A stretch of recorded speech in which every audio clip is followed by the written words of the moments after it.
Bibiri ivuga ngo iravuga kandi icyo umuntu abiba nicyo azasarura.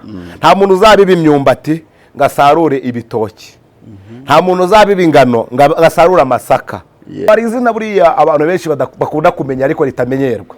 Mu minsi yashize hari abantu mujya mubona bivuga ngo iravuga ngo murabikora nkabareka mukibwira ko duhwanye. Umunsi ubwe nzabishyira ku mugaragaro mbahane uko bigize gute bikurikirana. Muramuzi hari umugore ejo bundi waje aravuga ngo ni indaya ya Yesu. Ntibukeye kabiri mu mutega kamera ibinyamakuru biramuhamagaza haza umuntu ntashaka kuvuga izina ukuzemo gatoya muri bino bintu twese twemera. Araza aramushyigikira, amaze kumushyigikira aravangura umugore ngo yavuze ngo ibintu ngo nk'umusizi nk'umunyamwuka.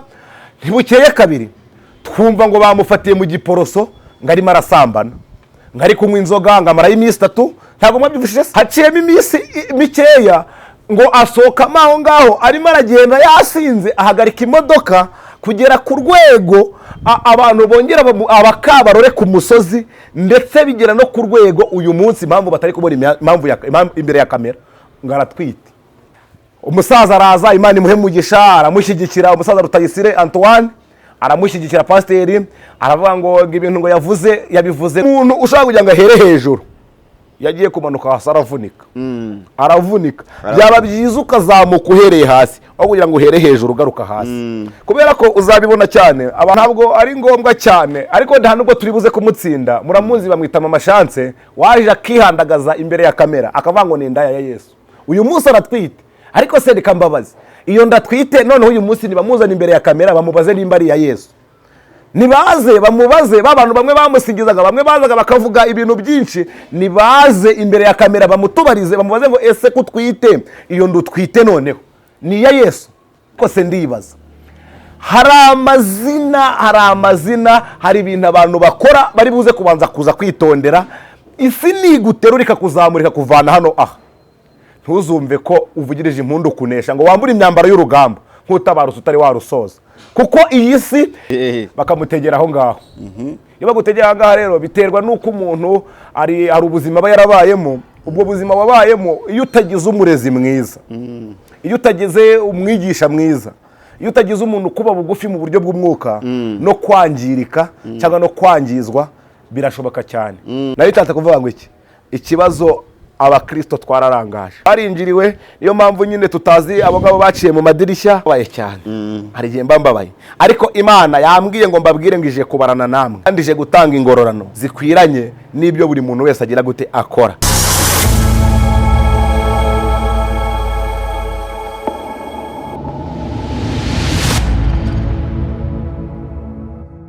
Reka mbasuhuze cyane kandi mbifurize ibihe byiza. Tugize umugisha wo kongera kuzano ndikwe na wa muhungu wanyu mukunda yitwa Kanyamahanga. Iyo tugeze ku manuzi Kanyamahanga mbanzi ko tugiye kurya tukanywa. Ubundi kesho duwe tambye ati genda ari yashabanze baguye igifanta kinini banze dukore ikiganiro y'ikiko. Uyu munsi ni wowe uragura. Uyu munsi ni wowe uragura. Ari nibyo nangiye kuvuga. Uyu munsi byagenze bite? Uyu munsi ni wowe uragura. Cyangwa nuko wagize ibyago sha. Uyu munsi ni wowe ugiye kugura. Ariko uko biri kose reka nizere ko uyu munsi wenda na muco muri buze ko yashyiraho na zingaro nkayirya nkagobwa neza nkumva ko Yesu yagize neza. Ejo bundi ari abagabo baciye ku kirema barakibwira ngo icyo dufite turakiguha mu izina rya Yesu. Nanjye icyo mfite ndakiguha mu izina rya Yesu. Ariko ntabwo ndi ikirema. Ntabwo uri ikirema ntabwo mvuze ko kirema. Ni mu kwizera. Ariko umuntu ashobora kuremana mu buryo bwinshi butandukanye. Urerego nisha. Umpenguye mu buryo bukomeye. Birashoboka cyane ko umuntu ashobora kuremana mu buryo bwinshi butandukanye. Aho ni sawa cyane. Ubwo boneye nyine cy'umutwe nkabyumva cyane. Ushaka kuremara ibirenge aho ugezeho aho wagiye uzindutse ugiye gushaka akazi ntukabone ibirenge byawe byaremaye wagendeye ubusa.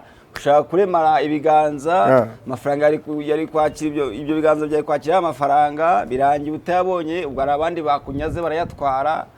Ariko uziko hari umuntu ujya gukohereza amafaranga ari hanze y'igihugu cyangwa ari mu Rwanda akabanza kwajisha kundi muntu wa muntu akayarya. We bikobatanyiriza hamwe uburema bwose uzi. Bwose ni uburema. Uburema. Ubwo twese tuzi bwose ni uburema. yego ni uburema. Aha, nanjye rero icyo ufite urakima mu izina rya Yesu. Mucoma we Mucoma reba uko ariko buriya yanyumvise kandi ninsoza ikiganiro turaganira neza. Yesu umeze neza? Ndashima Imana cyane. Amasengesho agenze neza? Amasengesho agenze neza. Wowe se umeze neza? Nanjye ndaho. Amen. Imana ishimwe. Witeka abanye natwe no ku munsi w'ejo, amateraniro agenze neza, Imana yabanye natwe uko biri kose. Ariko ejo habaye icyumweru kidasanzwe, nanjye ahantu narindi twagize amateraniro meza kuko ejo nongeye kongera kumva Imana bundi bushyashya. Urumva impamvu ari icyumweru kidasanzwe ubu turi n'ubundi muri Pentecote. Pentecote ni ibihe byiza ubundi umuntu akwiye kuzura. Numvishije n'umuvugizi wa ADPR yaragiye Cyangugu muri Gihundwe gutagiza Pentecote. Oya biranakwiye kuko hari niho byaturutse mbere. Ni ku gicumbi cy'umuco, yagiye ku gicumbi cy'umuco. Hariya niho ari igicumbi cy'umuco. Ku gicumbi cy'umuco. Hajya niho wanyura? Yewe se ku gicumbi cy'umuco se? Oya njye kandi ndi Kanyamahanga. Uri Kanyamahanga. Ariko wacu ni mu ijoro dutegereje umukiza kazava. Imyenda ibika Kigali. Ni Kigali barizwa. Aha. Yes, naratumwe hari abantu bajya muri babiri. Sinzi yenda reka mvuga amazina ariko ntabwo ndibuze kuba kuko abantu baritiramo ntabwo bamenya abo mvuza bari. Nta kibazo. Umwe yitwa Denise, irindi bwo ndaritsinze sindi burivuge. Uzarivuga n'abakuru. Undi nawe yitwa Janet. Wari ari mu Bugesera. Abitwa Janet mu Bugesera ni benshi. Yagutumye ngo iki? Ubwo nawe byakabise ndi burivuye kugira ngo abantu batamumenya.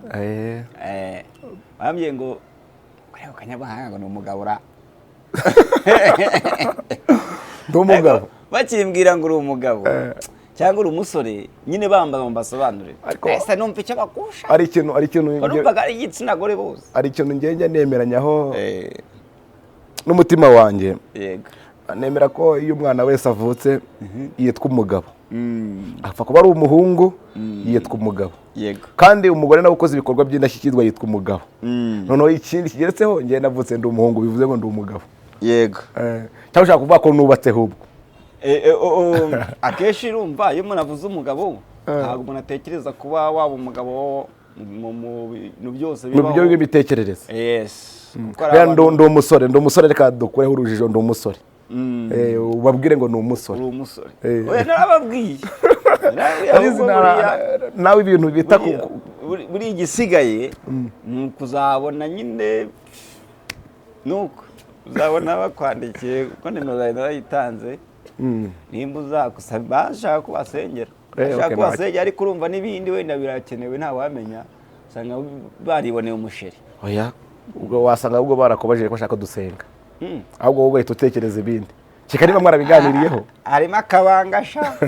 Erega byose umuntu aba agomba kugenzuza umwuka wera. None wowe wagenjeje umwuka iteka. Oya njyewe natekereje nk'umunyamwuka. Sawa. Abantu si gusa. Burasanga tugiye kubona bakazana. Abakazana se ukeneye nk'abangahe? Kubera kuri umwe urumva nyine mu kazana umwe. Okay. Kuko nta kundi. Nta kibazo. Aha. Umeze neza. Ndashima Imana cyane. Biragaragara rwose urabona ko urabyibushye muri iyi minsi. Mu maso urabona ko urakeye. Yesu wabikoze. Ariko birukana ugiye kujya i Bugande di ku musozi witwa Piyomo Mountain. Kigiye byagenze neza?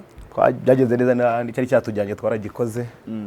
Ndakeka ubu ngubu ari amahoro kandi Imana ishimwe yagendanye natwe ikagarukana natwe. Yes. Aha. Turaza kuganira byinshi bikomeye. Yitwa Kanyamahanga irindi? Jean Pierre. Urakoze cyane. Yohani Petero. Aha. Reka nkwakire usenge wamfura we nyuma yo gusenga turakomeza.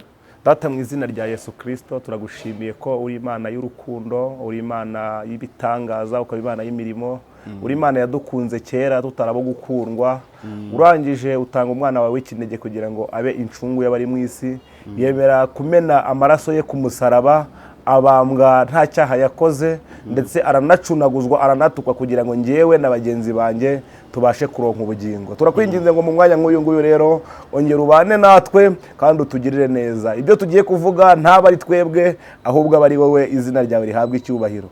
Tubisabye mu izina rya Data, iry'Umwana n'iry'Umwuka wera. Amen. Mana ishimwe cyane bw'isengesho ryiza usenze, buri wese ariherwemo mu gice cyangwa se buri wese bimugereho abohoke. Imana ishimwe cyane. Amen. Naratumwe ngo nzakubaze ngo agakiza kanyu muri iyi minsi ngo karageze. Gakiza Imana ngo ifite umunzani ku bakozi b'Imana b'iyi minsi, ngo irapima neza ngo igasanga ibiro rwose birasumbana. Urumva muri ino si turimo nyine abanyarwanda buriya ni abantu beza, baravuze ngo umukobwa bumwe agatukisha bose. Hari abantu babi, hari n'abeza kuri iyi si turimo. Bivuze ngo nubwo hariho abantu babi, hariho n'abeza. Bibiliya bivuga neza, iravuga ngo haracyari 7,000 bitari byapfukamira Bayali. Yego. Kandi muri ibyo 7 natwe turimo. Yes. Muri ibyo 7 natwe turimo.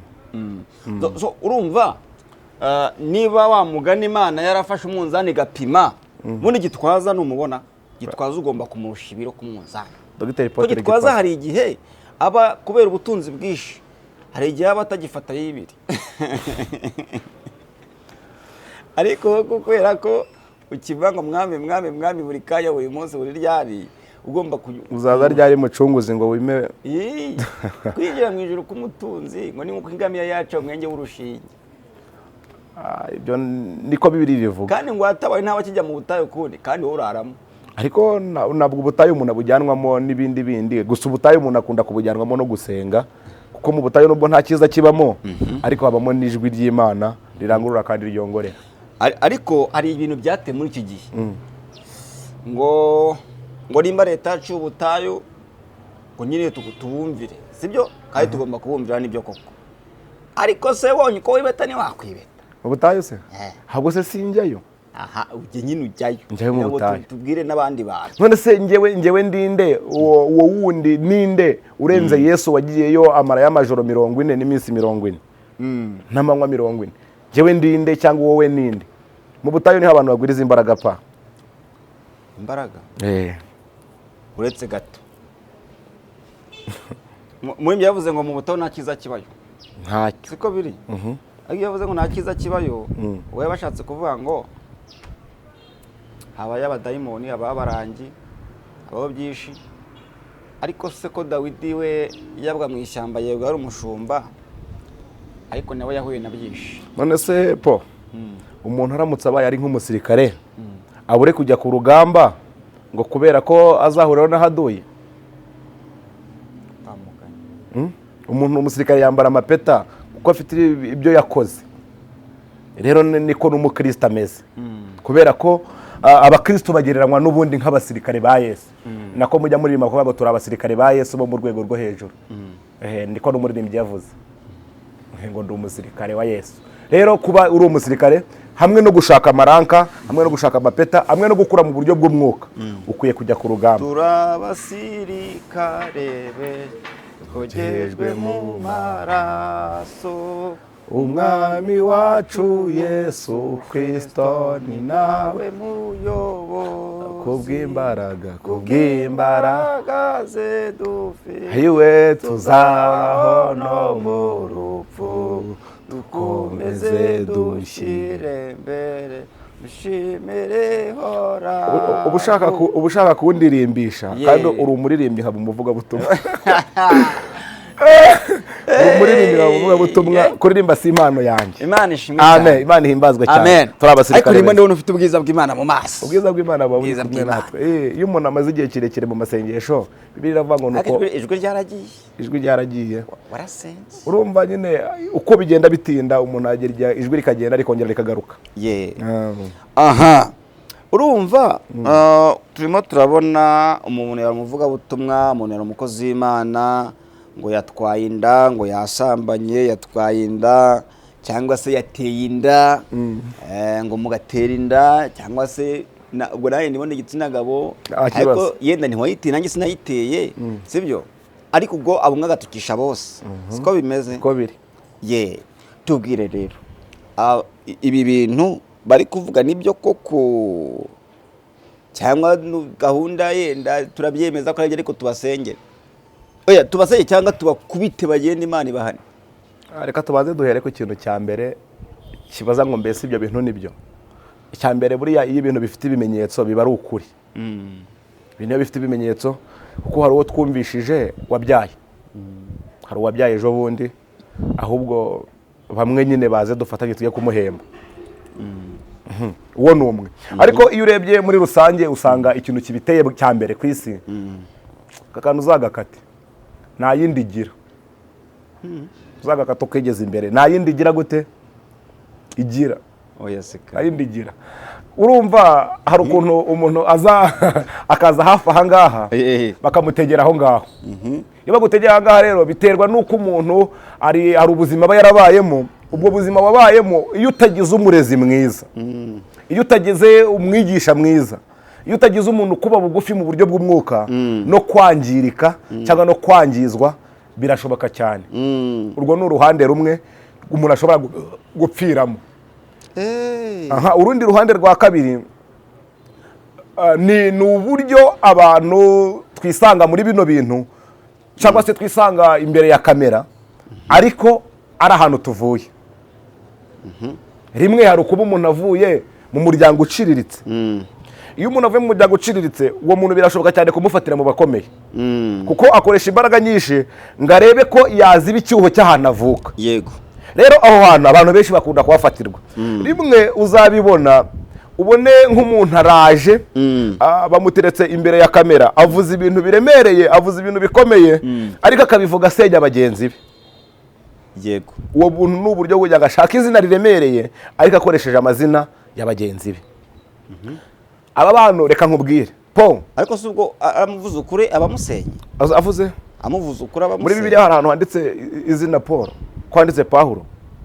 Wavuze Bibiliya. Paul na Paulo ni kimwe. Wavuze Bibiliya ukagenda kuko wowe nta gipimo ufite gipima agakiza k'abantu katari uhemba no unahana. Ahubwo uvuga ngo muri Bibiliya hari ahantu handitse gusebanya.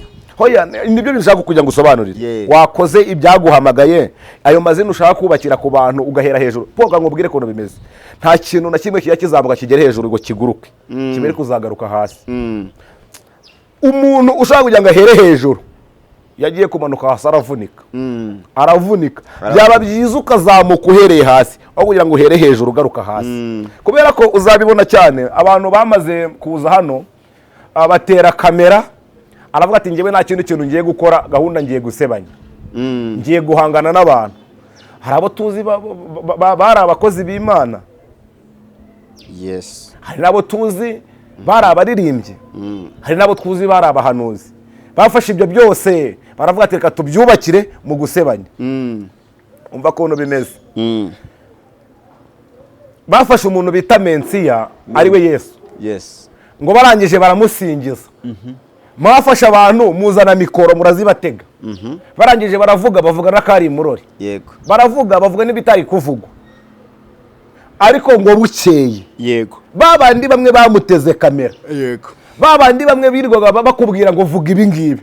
Bamwe birirwaga bagusingiza. Baravuga ati nabambwe.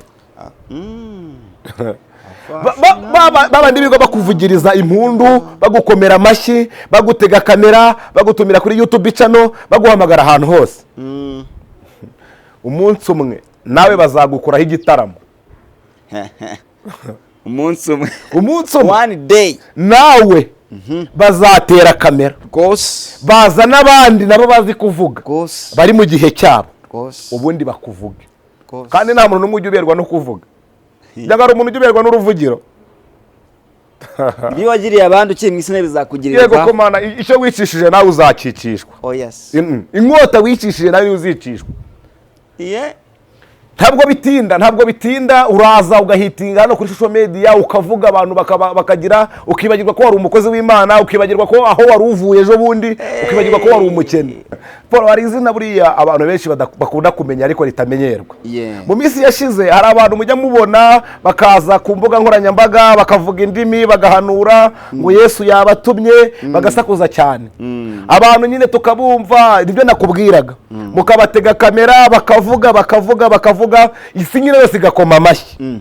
Ariko hari amazina atajya amenyerwa. Bibiliya ivuga ngo iki? Iravuga ngo murabikora nkabareka mukibwira ko duhwanye, umunsi ubwe nzabishyira ku mugaragaro mbahane uko bigize gute bikurikirana. Muramuzi hari umugore ejo bundi waje aravuga ngo ni indaya ya Yesu. Ntibukeye kabiri mu mutega kamera ibinyamakuru biramuhamagaza, haza umuntu ntashatse kuvuga izina ukuzemo gatoya muri bino bintu twese twemera, araza aramushyigikira. Amaze kumushyigikira aravuga ngo uriya mugore ngo yavuze ngo ibintu ngo nk'umusizi nk'umunyamwuka. Ntibukeye kabiri twumva ngo bamufatiye mu giporoso ngo arimo arasambana, ngo ari kunywa inzoga, ngo amarayo iminsi 3. Ntabwo mwabyumvishije se? Haciyemo iminsi mikeya ngo asohokamo aho ngaho arimo aragenda yasinze, ahagarika imodoka kugera ku rwego abantu bongera abakabarore ku musozi, ndetse bigera no ku rwego uyu munsi impamvu batari kubona impamvu imbere ya kamera ngo aratwite. Ntabwo ari ngombwa cyane, ariko nta nubwo turi buze kumutsinda. Muramuzi bamwita Mama Chance, waje akihandagaza imbere ya kamera akavuga ngo ni indaya ya Yesu. Uyu munsi aratwite, ariko se reka mbabaze, iyo ndatwite noneho uyu munsi nibamuzana imbere ya kamera bamubaze nimba ari ya Yesu. Nibaze bamubaze, babantu bamwe bamusigizaga, bamwe bazaga bakavuga ibintu byinshi, nibaze imbere ya kamera bamutubarize bamubaze ngo ese kutwite iyo ndutwite noneho ni ya Yesu. Umusaza araza, Imana imuhe umugisha, aramushyigikira. Umusaza Rutayisire Antoine aramushyigikira, pasiteri aravuga ngo ibintu ngo yabivuze gutya. Ariko se ndibaza, hari amazina hari ibintu abantu bakora bari buze kubanza kuza kwitondera. Isi niguterura ikakuzamurika kuvana hano ntuzumve ko uvugirije impundu kunesha ngo wambure imyambaro y'urugamba nk'utabaruse utari warusoza, kuko iyi si ifata abantu ikabasingiza ejo igasingiza abandi. Iyi si ni nyina wundi, irakonsa ikagucutsa ikaza ikosa undi. Abantu kuza ukihandagaza ugashaka ikintu cy'igihuha, ukaza ugakoresha imbaraga z'abarangi, ukaza ugakoresha imbaraga zo mu bapfumu, ukaza ugakoresha imiti, ari ukugira ngo usebye izina ry'Imana, kugira ngo usimbye izina rya Yesu, abantu bakaza bakagusingiza. Izagushyira ku karubanda, ubaratwite. Niba muzane adusobanurire koko nimba iyo ndatwite noneho. Kandi nta mugabo agira. Si Mama Chance se nta mugabo afite, avuga ko ari indaya ya Yesu. Naze none aduhamiriza imbere ya kamera atubwire ko iyo nda atwitari ya Yesu. None tubyemere, nibiba ngombwa abantu bazamufata bajye gupimisha DNA, ariko noneho ibyo byagiye ku karubanda, abantu nibitonde. Rero nicyo kintu ndi kukubwira, ibi bintu turimo turabona, ibintu turimo turumva by'abantu b'abakozi b'Imana, umwe wateretse kamera undi agatereka indi, baje guhanganira muri ibi bintu, baje gufata izina rya Yesu bakarikoresha nk'iturufu yo kugira ngo bashake indamu zibatunga. Nibahame hamwe, uraza rwose mu gitondo cya kare uhitinge, tukubone, tukwemere, yewe ariko ntibirambye. Ariko ngo benshi basigaye bakora n'imbaraga z'abarangemwa, nabo twakabavuze mu mazina, abakozi b'Imana. Niyo mpamvu usigaye wumva Paul, narababaye cyane, ariko banza umuntu wapfuye cyangwa se uzapfa atabaye muri aya madini bita ngo n'ayabarokora azajya mu ijuru, ariko nta kintu azaba yarabonye. Umuntu uzapfa atarabaye muri aya madini bita ngo n'ayabarokora, amadini umuntu abamo igihe kirekire, umuntu akakubwira ngo ntuzanywe inzoga naho wari kuzitumiza mu birahure. Aya madini umuntu abamo ejo wayabamo mu gitondo cya kare, umuntu akakwihanisha ubusambanyi atunze abagore 3. Aya madini umuntu abamo, umuntu akakubuza kwambara imyambaro imeze gutya, nyamara we ayambika abana be. Umuntu uzapfa atabaye muri aya madini nta kintu azaba yarabonye. Ariko ibaze abantu, umuntu uzaka kwigisha urukundo, nyamara we ategera n'umunsi wa rimwe asura abarwayi. Ibi mbivugiye bashumba, Imana yambwiye ngo murabuza abantu kunywa inzoga nyamara mwebwe muzinywa, murabuza abantu gusambana nyamara mwebwe musambana, muririrwa mwigisha abantu urukundo nyamara mwebwe ntarwo mugira. Abana ejo bundi mwabatije n'ejo bundi hashize mukababatiza mu mazi bakuzura Mwuka Wera, abandi ntibahite bamwuzura. Uyu munsi barahaganahe? Uyu munsi bari mu buhe buzima? Uyu munsi babayeho bati? Imana yambwiye ngo mbabwire ngo ije kubarana namwe. Ariko wa mugani abashumba niyo babonye umuntu yaguye kandi baramubwirije ubutumwa ntibanamusura cyangwa banamenye n'aho ari. Ariko po Bibiliya iravuga ngo none iyavunitse tuyibagire izindi cyangwa tuyisindagize. Yesu yasize intama 90 ajya gushaka abazimiye. None abashumba dufite uyu munsi aho kujya gushaka abazimiye bari kuzana abafite amafaranga. Imana yambwiye ngo ije kubarana na buri muntu wese kandi izabarana nawe ibikwiranye n'ibyo yakoze, kuko ntibyari bikwiye ko uyu munsi abo bana mwabatije cyangwa se abo bakristo mugenda mukabaterera ngo bazabaho muri ubwo buzima. Byari bikwiye ko mukurikirana intama, kuko niwo murimo mwashinzwe, ni nayo murimo mwarobanuriwe. Rero ndagira ngo mbabwire, nta muntu n'umwe wari wagira ahantu Satani atari yabasha kurasa imyambi, kuko Bibiliya irabivuga. Iravuga ngo ntabwo mbasabye data kubakura mu isi, ahubwo ndakwinginze ngo ubarinde umubi. Imana irinda abantu mubi, ariko Kristo akomeze mu gihe nk'iki ngiki atwuzuze Mwuka Wera w'imbaraga, abashe gufasha abantu kugira ngo babashe guhagarara badatsinzwe n'uburiganya bwa Satani, kubera ko abari kubarera, abari kubasha kugomeza kubatoza inzira y'agakiza bamaze kwishakira iby'amafaranga, ntabwo bakiri kubasha gukurikirana abo babyaye. Nyamara si cyo Bibiliya ivuga. Ariko hashimwe Yesu wabonye ko mu gihe nk'iki ngiki hazaza abashumba batibasha kwita ku ntama. Wabonye ko hazaza ibintu biruhije umugenzi, igihe umuntu azaba mu itorero ariko adafite umuntu umukurikirana, akavuga ngo mbasigiye Mwuka Wera uzajya ubaba bugufi akababera umujyanama. Mu kino gihe cya Pentekote turimo, Mwuka Wera akomeza abungabunga abantu, abungabunga itorero, kubera ko bari hagati mu masega aryana. Niyo mpamvu abo ngabo bazamutse bamaze kwishyira ku rundi rwego po. Uko nukuri ndababaye cyane. Hari igihe mbambabaye, ariko Imana yambwiye ngo mbabwire ngo ije kubarana namwe kandi ije gutanga ingororano zikwiranye n'ibyo buri muntu wese agira gute akora. Bibiliya ivuga ngo iravuga kandi icyo umuntu abiba nicyo azasarura. Nta muntu uzabiba imyumbati ngo asarure ibitoki, nta muntu uzabiba ingano ngo asarure amasaka, nta muntu n'umwe uzatera pome ngo asarure indibu. Ibyo biba nibyo uzagira gute uzasarura. Imana ije kubarana buri muntu wese ibikwiranye n'ibyo yakoze, kwiranye n'ibyo yakoze, kandi buri wese ingororano azazibona. Kuri rimwe yaravuze ngo azaduhemba. Ingororano z'abihanganye n'ukuri zirahari, ariko ingororano z'abihanganye n'ukuri zirahari. Azaduhemba ariko azanahana. Azanagira gute? Azanahana. Amina, azahana. Rero nibyo wari wambajije, urambaza ngo ubibona gute byo muri no minsi. Ndabona biteye ubwoba, biteye agahinda, ariko Bibiliya ivuga ngo iki? Iravuga ngo abanjye nabamenye kera kandi bashyiraho ikimenyetso. Mwe nimubikore. Ari ndimo ndababwira kuri ibyo ngibyo. Hari abandi ejo bundi ngo bitwaga ngo ni ba pasiteri. ngo ni ba pasiteri. Nabonye pasiteri we ngo ni ba pasiteri. Uramumenye? Ngo ejo bundi araje, noneho sinzi aho yageze n'ubishego yabaye umunyamakuru. Yabaye umunyamakuru. Avuye ku bupasiteri. Ariko ubundi ndibaza yigeze kwivugira, yende wongeye kuvuga nimba ari we, ariko sinivuga izina nanjye. Uwo pasiteri yaravuze, bari ari umunyapolitike bigeze gufunga yitwa Bamporiki Edouard. Nuwo wamuhanuyeho. Nuwo nyapolitike mu ministry ni simbiza. Ni ministry. Uwo ministry witwa Bamporiki Edouard yigeze gufungwa zira ruswa. Urumva neza. None uwo mupasiteri amuhanura byati Bamporiki ntago ari bugi mageragere. Naramuka agiye ndahita niyambura umwambaro w'ubupasiteri, nindagiza kuyambura mbita nyina shinga akabari, inshinge n'amarogi aba y'indayo. None se ubwo akimara kuyivuga rero nyuma yo kope ntagongeye kuva arakitwa pasiteri, ariko byo nyuma ku mutima nabyo yese yibera umunyamakuru arerura. Yaravuze ati nimba ari Imana dukorera. Uno muntu wamuha gatuti ngabwirize yaba ari ikivume nkawe. Nta muntu wakamuha.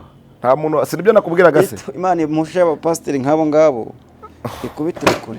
abantu bo barabikora Imana ikabareka bakaza bagahanura bakavuga ngo bari guhanura mu izina rya Yesu bakaza bakabwiriza ngo barimo barakora mu izina ryayo ariko Bibiliya ibavugaho neza iravuga ngo nzababwira ngo nimumve imbere mwankozi z'ibibi mwabivumemo sinigeze mbamenya rero ni biriya ntacyo najye mu itangazamakuru nabwo mu itangazamakuru iminsi ndetse n'ibihe bikomeze bimuteza abantu bamwe bavuge ngo kuri ababivuga ndashaka kugira ngo nsubiremo ni ingororano za hano mu isi ni iri zina ry'Imana ryagiyeho igitutsi kubera abantu nk'abo ngabo hari n'abandi rega hari n'undi nawe ariko kambe muretse ntacyo icyari gihari ni ukubwira abantu ngo ibi bintu abantu bakora po birababaje kandi biteye agahinda ari Imana birayibabaje ari n'abantu natwe biratubabaza kubera ko byatumye abantu bizeraga Paul batakimwizera byatumye abantu bizeraga Kanyamanga batakimwizera byatumye abantu bizeraga Pastor Desire batakimwizera kubera ko baribaza ngo mbese umuzima ninde umupfu ninde ariko nyine byatewe nyine bya bindi nyine byagiye bavuga ngo abumwa baducisha bose ikindi nanone ari umuhanzikazi yarutse no kwitaba Imana warimbye ngo igishyimbo cy'ikigugu wari uzi ko yapfuye ejo bundi yarapfuye Imana imwakire mu byayo ndabizi ngabo bagenda bayemba nibo baduteje akaga we Paul uzi ikibazo itorero rifite uyu munsi muririmbye wa 389 yaravuze ngo iki aravuga ngo yewe kintu cyazanye ibice mu itorero kikabisuzuguza abaririmo nta kindi kibazo uyu murimo w'Imana ufite abakristo bari babereye maso umurimo bararangaje bamaze kurangara barinjirira bararangaje bameze nka Abrahamu bameze nka Ezekiya ngo nuko gararwara Bibiliya bivugaho cyane iravuga ngo amaze kurwara Imana iramukiza urabyibuka ku buhanuzi Yesaya imaze kumukiza ngo umwami wa Yeshuri arabanguka cyane mu gitondo azamuzanira amaturo n'ibindi kumushimira ngo yuko yararwaye n'urwandiko urabyibuka yes amuzanira urwandiko rumushimira yuko ngo Imana yamukijije nyamara ngo yarindaga kushaka kuzamwica mbere habanje kubera ko yagaruye abatambye none ngo baze kuza ngo ararangaza akagenda bereka akababwira ati burya mu murimo w'Imana ati iyo dusenze cyane atari gihe tubona amaturo bagafotora akababwira ati uretse n'ibyo ngibyo iyo duhamagaye yeri igihe twumva twasengera abantu bagakira nabyo bakabifotora nayo itatse kuvuga ngo iki ikibazo abakristo twararangaje twarinjiriwe niyo mpamvu nyine tutazi abo ngabo baciye mu madirishya basanze inzugi nyine bamaze gufungwa bagasesera abo ngabo niyo baduteje akaga kubera ko twagize gute twararangaje amen ariko Imana itugirire neza Imana tugarukeho mu gihe nk'iki ngiki abantu turimo turasaba kugira ngo twuzure Mwuka Wera aha Kanyamahanga ndagira ngo uze kuza kuba wankeburira abahanuzi b'iyi minsi sibyo numara kubakebura kandi numvise umbwira ko hari no kuza kubaho gukora amasengesho muri no minsi abifuza kuzasengana nawe baguhamagare hanyuma muzasengane rimwe nibirakubwiraga dufite amasengesho ya mbere tujye kubanza gusengera uyu murimo w'Imana wamaze kwinjirirwa haza abantu nyine abo ngabo twagiye dutsinda barabanza barabivangavanga ibintu nyine biragenda bibagatogo yego ariko dufite na gahunda yo gusengana n'umuntu bishaka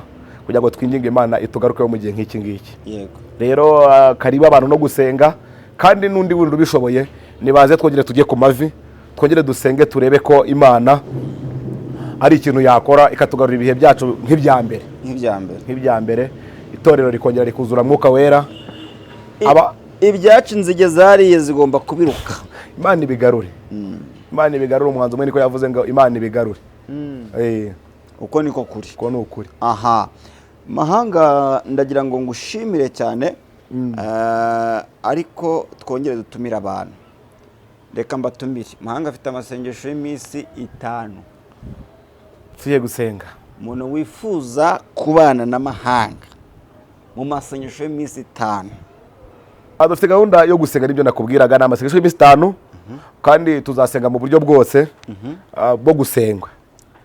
Rero umuntu waba ufite gahunda, yaba uri kubona nawe ibihe biri gutera cyangwa se urimo urabona iyi mirabyo irimo irarabya inkuba zitari zakubita, abantu bafite ibibazo byinshi, nibyo nshaka kuvugaho. Nampamagare dusengane kuko dufite gahunda yo gusenga amasengesho y'iminsi 5. Tuzasenga dusengera ibyifuzo by'abantu kandi ikindi tuzanasenga dusengera umurimo w'Imana. Rero ningo zubatse cyane hari abantu bafite gahunda, okay sawa, ningo abantu batazidusenga, nibyo bintu navugaga. Tuzasenga mu buryo bubiri. Tuzasenga abantu bafite gahunda kugira ngo dufatanye gusengera uyu murimo w'Imana, bampamagare dufatanye dusengera umurimo w'Imana. Ikindi cya kabiri, abantu bafite gahunda yo gusengera ibyifuzo byabo mu buzima busanzwe, nabo bampamagare dusengane. Tuzasenga muri ubwo buryo bubiri, mu buryo gusengera ibyifuzo no gusengera umurimo w'Imana. N'abantu bafite amadiplome babuze akazi, nta kibazo, ibyo ni mu buryo bw'ibyifuzo. Bazaduhamagare dusengane. Icyifuzo cyo cyose nta kibazo, tuzasenga. N'uburwayi bwari bwo bwose, cyambere no gusengana kwizera, nanjye ndahaba, ndetse n'umutima umenetse, umenekeye Imana. N'abantu banyumvira inyuma ya kamera rwose nanjye nzaboneka, nta kibazo. Abari hafi tuzabana mu buryo bwose, abari kure ni online. Ejo tuzashyiraho na graphics. Yego, igaragaza. Turagushimiye, natwe turabashimiye, kandi kuba witeka nibwo bwenge, kandi kuva mu byaha nibwo kujijuka. ubwo abantu bose aho bari babyumve cyane kurenza uko tubivuze, kuko Imana yivuze rimwe bagomba kumva cyane. Ntabwo biza gusaba kugira ngo twikunkumure. Icyambere cyo nuko message twatanze abazabasha kuyumva izabagirira umumaro kandi izabafashe mu gihe nk'iki ngiki.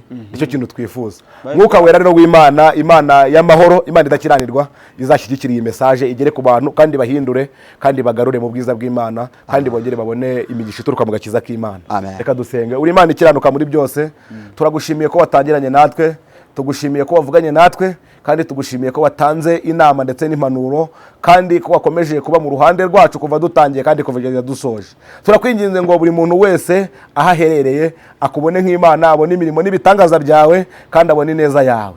Abababaye ubahoze, abari kurira ubahanagura amarira, abarwayi ubakize, abatwite abari ubasha kubabera igisubizo, ndetse n'abashonje ubabera ibyo kurya. Buri muntu wese mu ruhande rwose yongera kubone nk'Imana kandi umwigaragarize, kuko uri Imana y'imirimo ndetse n'ibitangaza. Bisabye mu izina rya Data, iry'Umwana n'iry'Umwuka wera.